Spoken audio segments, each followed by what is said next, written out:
I first met her at DevCo. She was a young development officer at the office, and all of a sudden this gal attacks me, tells me who she is and what she's going to do and how she's going to conquer the world. And I'm saying, whew, what a powerhouse. I first met Annette in a very funny situation, in the sense that I had recently taken on this role at GE, and I was going to an association, the Canadian Council of Chief Executives meeting, and I went walking into the room, and Annette came running up to me and said, "Thank heavens we've doubled the number of women in the group."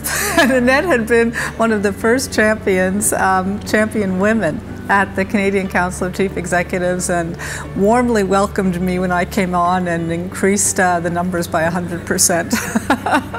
One day this charming young woman came into the boardroom and made a presentation. I said, by God, this woman's good. I could just see this girl was very intelligent and was going to go far. Annette was a pistol, and it was obvious to all of us that she was a comer, that she had a great future in front of her. You could just tell she had that irrepressible optimism, you know, that sunny disposition, smile on her face, but you knew you were in the presence of dynamite. I think there are a couple of things that characterize Annette's success. First is her strength of character, and that probably comes from her upbringing, her family back in Nova Scotia and Cape Breton.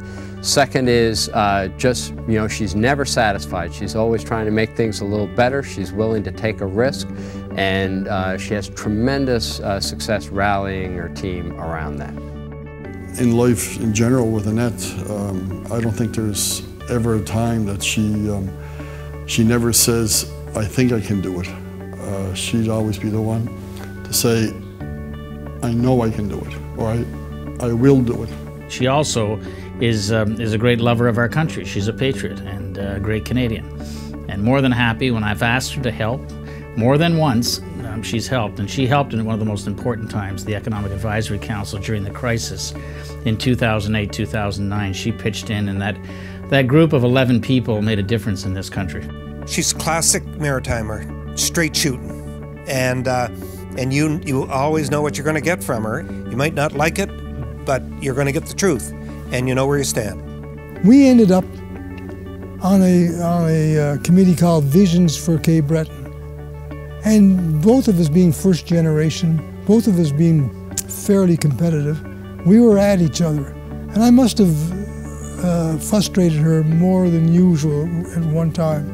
And finally she said to me, "Look, Irving, I'm smarter than you are. I'm better looking than you are. I work harder than you do." But I said, you can't run a 5-chain furniture store. So what does she do? She goes and she runs this huge conglomerate just to prove a point, I think.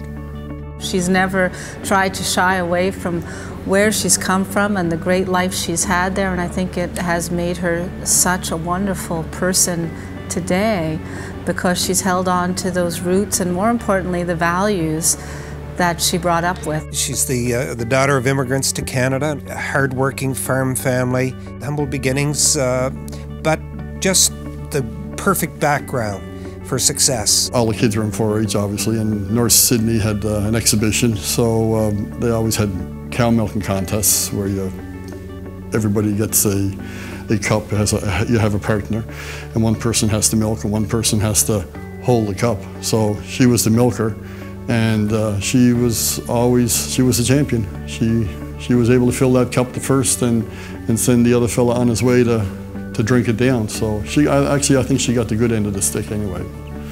One time I remember she was asked to do a 25-year projection on the price of coal and on the price of oil. And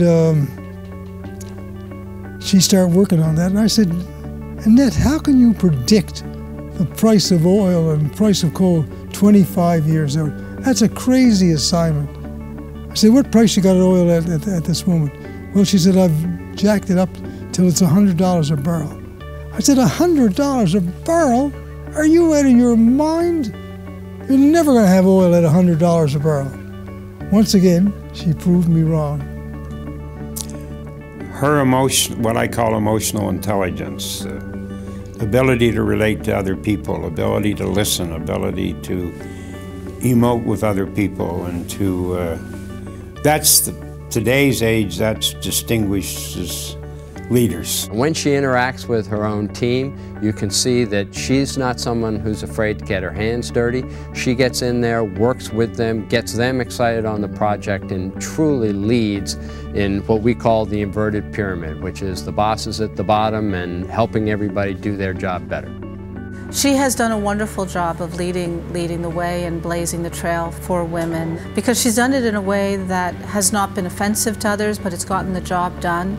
Well, Junior Achievement's all about getting ahead and entrepreneurial activity, and she epitomizes that in Canada. All of us recognize how Annette for us really symbolizes Canada and the success of our business in Canada, and in particular in Nova Scotia.